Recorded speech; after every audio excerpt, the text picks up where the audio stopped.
झांसी सदर विधानसभा सीट से बसपा प्रत्याशी और पूर्व विधायक कैलाश साहू ने आज पत्रकार वार्ता के दौरान झांसी सदर विधायक रवि शर्मा के ऊपर गंभीर आरोप लगाए हैं। उन्होंने कहा कि सदर विधायक रवि शर्मा उनकी हत्या करवा सकते हैं। साथ ही उन्होंने कहा कि झांसी शहर में चल रहे अवैध जुए सट्टे के कारोबार भी इन्हीं के इशारे पर चल रहे हैं। आप खुद ही सुनिए बसपा प्रत्याशी कैलाश साहू की जुबानी। तो जो ताजा पकड़ा गया वहाँ पर और उसमें एक व्यक्ति का नाम आया है सचिव गुर्जर। सचिव गुर्जर नाम का जो व्यक्ति पकड़ा गया है उस गांजा तस्करी में, तो मैं आपको पता है, वैसे फिर भी मैं अपनी तरफ से बता देता हूँ कि वो सचिव गुर्जर और हमारे झांसी के विधायक माननीय पंडित रवि शर्मा दोनों ही मिलकर के, मैं दावे के साथ कहता हूँ, दोनों ही मिलकर के झांसी के अंदर चरस, गांजा, अफीम, जुआ, सट्टे की टेबलें चलवाना, गली गली में व्यापारियों की जमीन पर कब्जे करना, ये कारोबार इनका पूरा गैंग काम कर रहा है झांसी के अंदर। और हमारी झांसी की जनता अच्छी तरीके से जानती है कि ये गैंग व्यापारियों को कितना उत्पीड़न कर रहा है, व्यापारियों की जमीन पर कब्जा कर रहा है। जगह जगह 5 सालों में इन्होंने एक ही काम किया है, टिंकल परिहार और इनकी गैंग ने मिलकर के झांसी के व्यापारियों की जमीनों पर कब्जा किया। झांसी में जगह जगह आप देखिए चरस, गांजे की तस्करी की गई। हमने जब हमारा नॉमिनेशन था, उस नॉमिनेशन पे आप मीडिया बंधु आए थे वहां पर और आप लोगों ने मेरी बाइट ली थी। उस बाइट में मैंने स्पष्ट कहा था कि मैं चरस, गांजा, अफीम, सट्टा, जुआ, सेल्टेक्स चोरी, ये कोई भी काम नहीं कराऊंगा, ना मैं इन कामों में कभी लिप्त रहा हूं। लेकिन आज वो बात यहाँ साबित हो गई। उस समय आप लोग मुझसे पूछ रहे थे, हमारे मीडिया के बंधु ये जानना चाहते थे कि ये बताइए विधायक जी, ये काम कौन कराता है। तो देखिए, ज्यादा दिन नहीं हुआ, भगवान ने सब कुछ यहीं पर बता दिया। 8-10 दिन के अंदर भगवान ने ही इस घटना का पर्दाफाश कर दिया। और जो व्यक्ति पकड़ा गया गांजे तस्करी में, वो कहीं उसकी फेसबुक की प्रोफाइल खोल के देख लीजिएगा कि वो झांसी विधायक माननीय रवि शर्मा जी के साथ उसकी फोटो है कि नहीं है, टिंकल परिहार रवि शर्मा जी का दाहिना हाथ है कि नहीं है। अगर झांसी में व्यापारियों के कब्जे हो रहे थे, झांसी में चरस बेची जा रही थी, झांसी में अफीम बेची जा रही थी, झांसी में गांजा बेचा जा रहा था, तो साथियों मैं आपसे पूछना चाहता हूं, इन गुंडों माफियों को संरक्षण देने वाला कौन है? अगर टिंकल परिहार के ऊपर हाथ किसका है, जो मैं आपसे जानना चाहता हूं अपने पत्रकार बंधुओं से। बेगर सत्ता के संरक्षण से कोई भी व्यक्ति की किसी गुंडे बदमाश की औकात नहीं, किसी जुआड़ी सटोरियों की औकात नहीं, किसी अवैध शराब बेचने वाले की औकात नहीं कि वो गलत काम कर सके। उनको प्रशासन को दबाव में किसने लिया, मैं जानना चाहता हूं। मैं विधायक जी से प्रश्न करना चाहता हूं, 5 साल तक चुप क्यों रहे? विधायक जी, आपने झांसी में अवैध कब्जे क्यों होने दिए? झांसी में आपने गांजा, चरस, अफीम ये क्यों बिकवाया?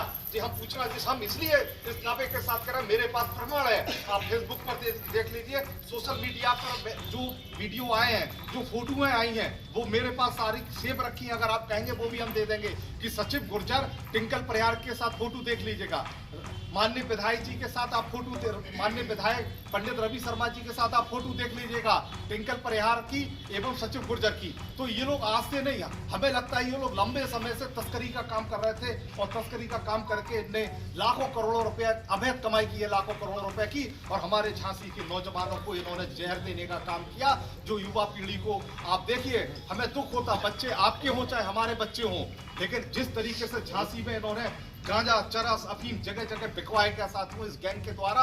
आप अच्छी तरीके से जानते हैं इस गैंग ने झांसी के कोने कोने में गांजा बिकवाया, चरस बिकवाया, अफीम बिकवाया। मैं आपसे पूछना चाहता हूं साथियों, अब तो भंडाफोड़ हो गया इनका।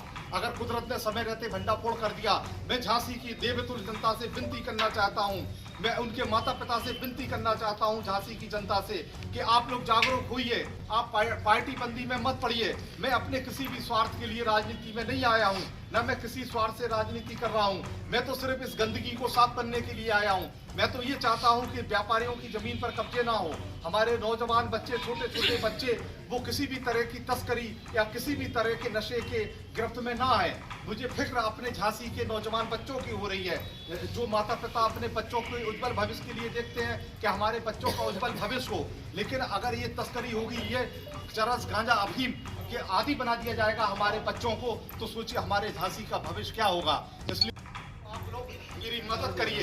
मैं झांसी वासियों से भीख मांगता हूँ, अपनी झोली फैला करके भीख मांगता हूँ कि मुझे सीट नहीं चाहिए, मुझे विधायक की कोई लालच नहीं है, लेकिन मैं ये चाहता हूँ अगर गंदे लोग विधायक बनेंगे, जुआड़ी सटोरिये अवैध कब्जा करने वाले लोग या गांजा चरस अफीम की तस्करी को संरक्षण देने वाले लोग अगर विधायक बनेंगे तो ये झांसी बर्बाद हो जाएगी।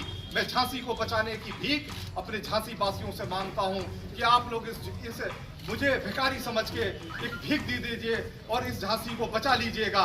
मैं यही कहूंगा आपसे, हो सकता कुछ दिन बाद मेरी हत्या कर दी जाए। अगर मेरी हत्या होती है तो इसमें सीधा सीधा मुझे धमकियां मिल रही हैं रात दिन।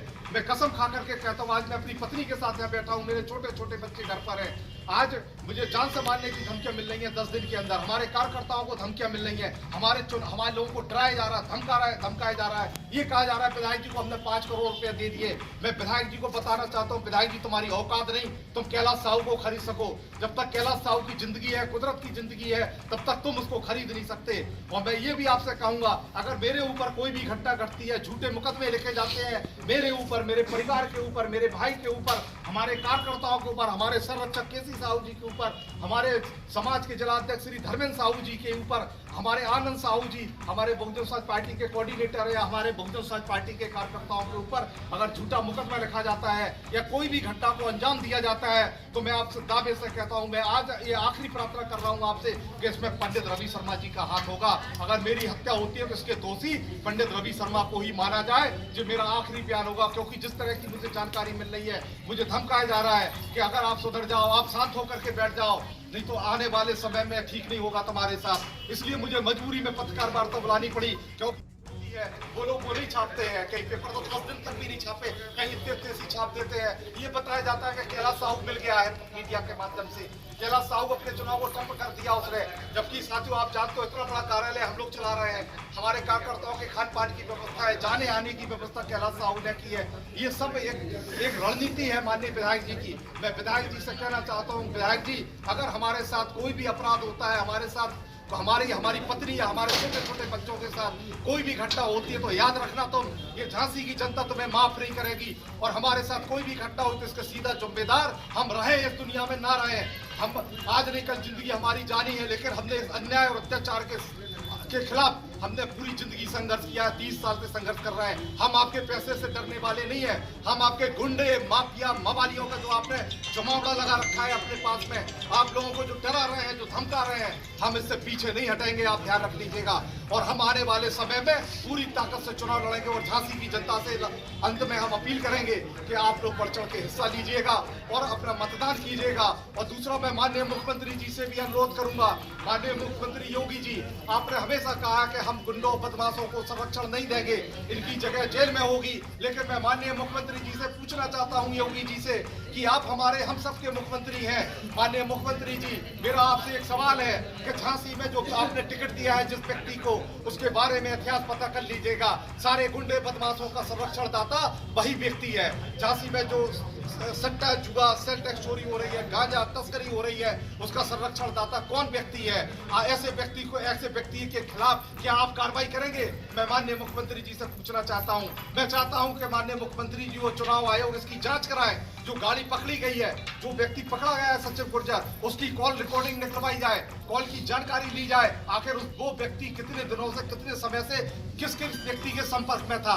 मैं दावे से कहता हूं, अगर ये जांच निष्पक्षता से हो जाती है तो दूध का दूध और पानी का पानी झांसी की जनता के सामने आ जाएगा और ये पर्दाफाश हो जाएगा कि हमारे विधायक जी का ये सारे गलत कामों में संरक्षण है और था। साथियों, तो मैं आप सबके अंत में यही धन्यवाद देते हुए कि हमारे मीडिया बंधु आए और आप इस देश के चौथा स्तंभ है। मैंने जो भी बात रखी आप लोगों के भरोसे पर की है, क्योंकि मुझे मालूम है आज मैं बहुत मुसीबत का सामना कर रहा हूं मुझे, लेकिन अपने मीडिया बंधुओं पर बहुत भरोसा है कि विधायक जी, ये मीडिया के बंधु तुम्हारे आगे नहीं झुकेंगे। जैसे ये गरीब का बेटा, दलित का, पिछड़े का बेटा, एक तेली का बेटा नहीं झुक रहा है विधायक जी आपके सामने, आपकी सामंतशाही व्यवस्था के सामने, इसी तरह हमारे ये मीडिया के भाई, हमारी मीडिया की बहनें तुम्हारे आगे नहीं झुकेगी। तुम कितना भी प्रलोभन हम या अन्य लोगों को दे लो, लेकिन उस प्रलोभन से अब काम होने वाला नहीं है। साथियों, मैं बस यही अंत में कहूंगा आप सबसे कि मेरी ये गुजारिश को आप झांसी की जनता तक जरूर पहुंचाइए आने वाले समय समय में, और ये मैंने सारे प्रमाण दिए हैं और मैंने जांच की भी मांग रखी है कि इस जांच की बात मेरी जल्दी से जल्दी 1 हफ्ता में इसकी जांच होना चाहिए और इसके रिजल्ट सामने आना चाहिए। जिन्होंने धमकी दी है विधायक जी